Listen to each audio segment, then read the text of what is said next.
எதுவுமே கிடையாது. நான் கொடுத்தது வந்து வெறும் இலந்த இலை தான். இலந்த இலை எவ்வளவு கொடுத்தீங்க?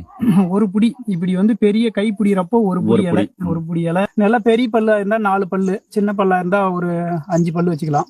பூண்டு மிளகு வந்து ஒரு 7 மிளகு அவ்வளவுதான். நல்லா நெகிழ அரைச்சு அதை வந்து ஒரு 400 மில்லி பழைய கஞ்சி தண்ணி, சாதம் அடிச்சு சாப்பிடுறேன் இல்லையா, நைட்ல சாப்பிட்டு மீதம் உள்ள சாப்பாட்டை வைக்கும் போது அதுல தண்ணி ஊத்தி வைப்போம். அந்த தண்ணியில வந்து ஒரு 400 மில்லி தண்ணி எடுத்து அதுல போட்டு நல்லா கரைச்சி அதுல உப்பு போடணுமா? ஐயா, உப்பும் போட தேவையில்ல, மிளகாயும் போட தேவையில்ல. அதுல எதுவும் போடக்கூடாது. அத இனிப்புக்காகவும் எதுவும் சேர்க்கக்கூடாது. அதை வந்து கரைச்சு கண்ண முடின்னு கிழக்கு திரும்பி உன்னுடைய தெய்வம், நீ எந்த மதமா இருந்தாலும் எனக்கு கவலை இல்லை, உன் மதத்துல எந்த தெய்வம் உனக்கு பிடிச்சதோ அதை மனசுல தியானம் பண்ணி, இறைவா எனக்கு குழந்தை பாக்கியத்து கொடுன்னு சொல்லிட்டு கண்ண முடின்னு குடிச்சிருங்க. கிழக்க நோக்கி தான் குடிக்கணும். வடக்கு திருப்பியோ தெற்கு திரும்பியோ குடிச்சோம்னாக்கா நீண்ட நாள் மருந்து எடுக்கணும்.